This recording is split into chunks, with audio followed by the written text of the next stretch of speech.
Good morning everyone. It's one about a BMW. It's a 320i and it's a 2006 model I believe. Now it's a 2 litre engine and that'll just be a 4-cylinder. So this is my friend's car. So he just said that the check engine light had came up last night. I'll let you see the code.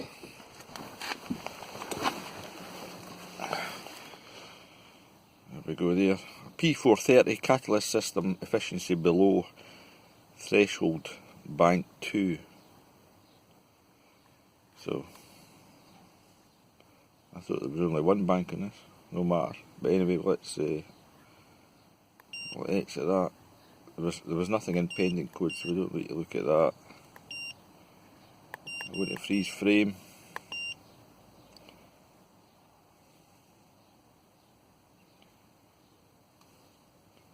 There you go, closed loop. The load was just 20%, so that's just really just off idle. The temperature, 105, that's a good temperature. You need the temperature to be up in order to get the catalyst to heat. Short term, good figure. Long term, good figure. So there is 2 banks in this.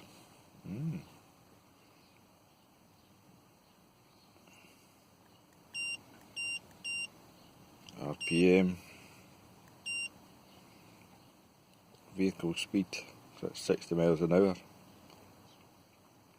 It's obviously not like that cap for some reason.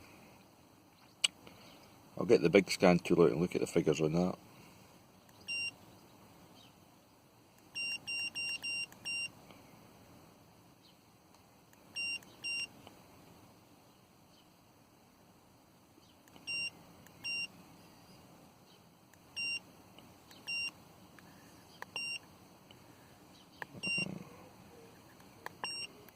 See the ready monitors. Mill on, yes, we know that. What's fire fuel? Okay. Not applicable. OT, the heater's okay. And let's press that one up there.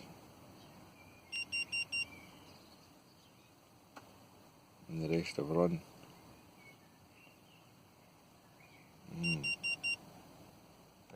This is using a little hotel tool, so you can see that it's going bank 1 and bank 2. Now if I can remember rightly, the exhaust manifold has 2 oxygen sensors in it, so it splits 1 and 4, and then the actual cat has an oxygen sensor in it, so that's why it comes up with bank 1, bank 2, but it's still just a 4-cylinder engine. So it's branching off into 2 banks between 1 and 4 and 2 and 3. But these figures look okay. There's active.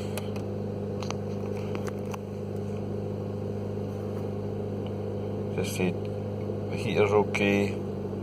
Oxygen controller bank 1 and bank 2. I mean they're moving. And they're keeping about lambda 1.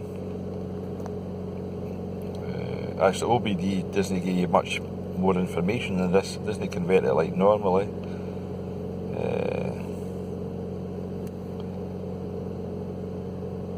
Most values are about the same, and the fuel trims are no way out.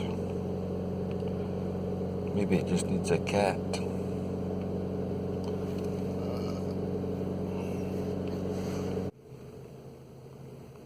So there's the extra data you get in the hotel tool that I didn't get in the Snap-on. So it's saying the oxygen sensor readiness after cat ready, everything's ready, so everything looks to be in place there. I can't see nothing amiss with that. I see there's just like a wee tiny roughness. Or maybe that's normal, I don't know. But everything seems to be reporting. Still, this BMW, talk about getting confused with fuel trims. So let's make this easy on ourselves. So I went back to the wee auto data tool because I checked the 2 big tools. Oh man, there's that much information, you get confused. So we can tell for that we're in. Let's see. Curse the mobile phone. We can tell for that we're in closed loop, so we agree with that. So if we come down, The load is, that's 16. So that's okay. We'll try and get a better picture here. Right. Temperature's 96, good. This is live data. Short term 0, long term 0, that's good. Short term 2, so their figures are good. And RPM 700. Right, so let's get to this bit. Vehicle speed, well, we're sitting at idle. Spark advance 15 degrees, that looks good. And when you go up to 3000 revs, we're getting to 50, so that's good. Air intake's good. Now, look at this MAF. No figure here because the engine has not got a MAF, as far as I'm aware of. This is a map-based engine. So, I don't know why it's displaying that. Throttle position, so if we rev it, you can see that goes up down. So, that's fine. So here we go, O2 sensor location, bank 1, sensor 1, and bank 2, sensor 1. So as I said, this splits, it's got 2 sensors upstream. But it says O2 bank 1 sensor, O2 bank 1 sensor 2, and we're getting 0 off of that. But O2 bank 2 sensor 2, is that the actual downstream one? I'm wondering here, this one here. So if you rev that, that's going up and down. So that, if that is the after the cat sensor, that cat is kaput, because that should remain steady. That shouldn't have blip the throttle. That shouldn't be like that. But we'll keep coming down. So these percentages look okay. And the mill light's been on for 16 kilometres. That's 10 miles. The equivalency ratio, that looks fine. As long as it's between 9 and 1, see that's going fine. So these upstream oxygen sensors are worked with milliamps, so you can see they're moving there. So if you blip the throttle, you can see it shoots up to 1-2 amps. And it's the same on this. See, the equivalency ratio is round about 1, so that's good. You can see that shoots up. So these ones are fine, but I don't know if I'm getting good readings off the second oxygen sensor. But because the MAF sensor is not reading, because we know the thing doesn't even exist on this car, is this just bogus information? I don't know. So there you go. So it's either the cat or the actual oxygen sensor. But you thought it would flag the code for that. Anyway, we'll clear the codes and let it run, see how we go. So you can see there's a cat down the cat. There is a cat, and that's an oxygen sensor there at the back. So, and I'm saying there's another 2 oxygen sensors. See with the manifold, I think they're split in the manifold, then it goes into there, and there must be one at the back there.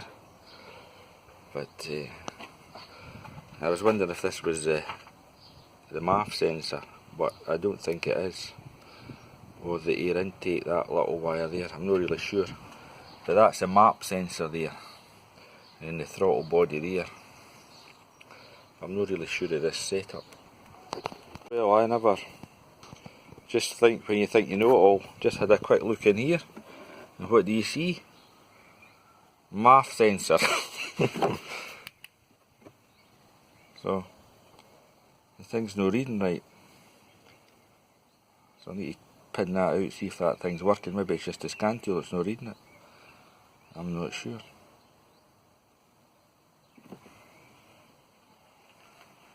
So what I'm doing here is I'm running along this air mass meter, just pinning it out, and I can't see any output coming to this thing at all.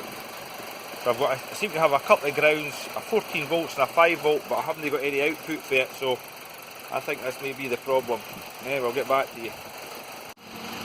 Right, I just want to show you this for quickness. We're not getting any reading on this MAF sensor. So you can see that is 0. So what I've done is I've back probed into the MAF sensor.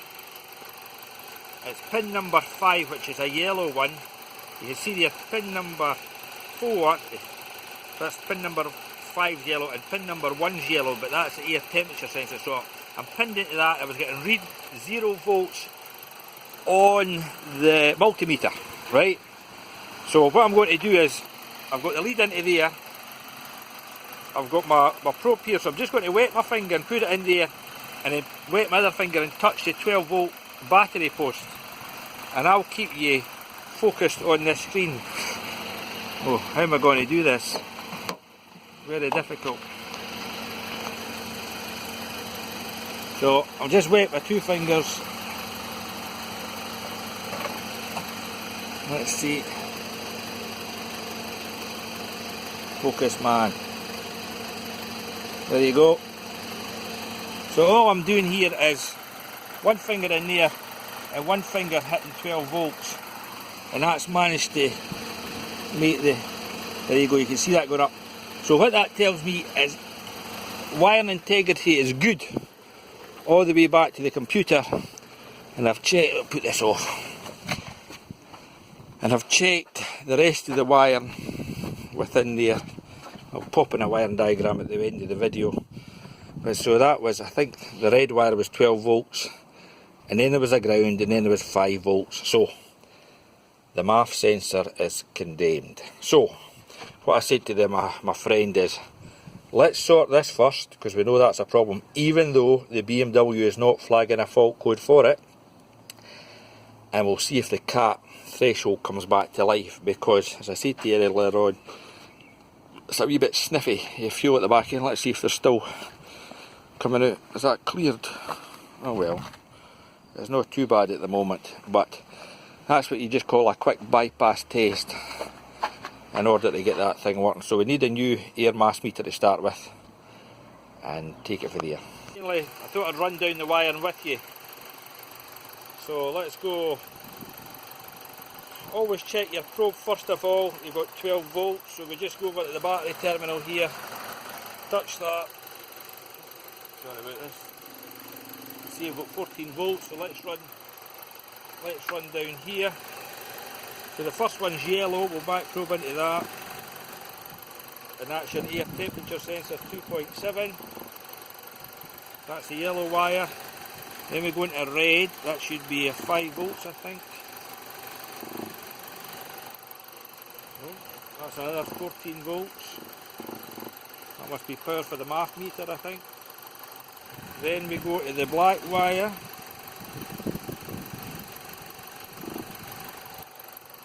Black wire must be ground. You can actually check that. What we'll do is we'll take that meter lead off of there. Oh man, leads, who likes leads? And we'll put the ground to there, up to there. If you see, that's a good ground into that black wire. And then we'll take that back and go back to the ground again. That's us back on ground. And then we'll go into this red wire now. That's the 5 volts. There we go, spot on. And then we go back to our MAF signal wire that we've already done the bypass test on. It's quite difficult when you go back here, but that's into that. And we are reading 0, and we've carried out the bypass test, so we know that one's working back to the computer. So there you go, there's a pin out with the mass meter on a BMW. Sure, it's just like every other mass meter.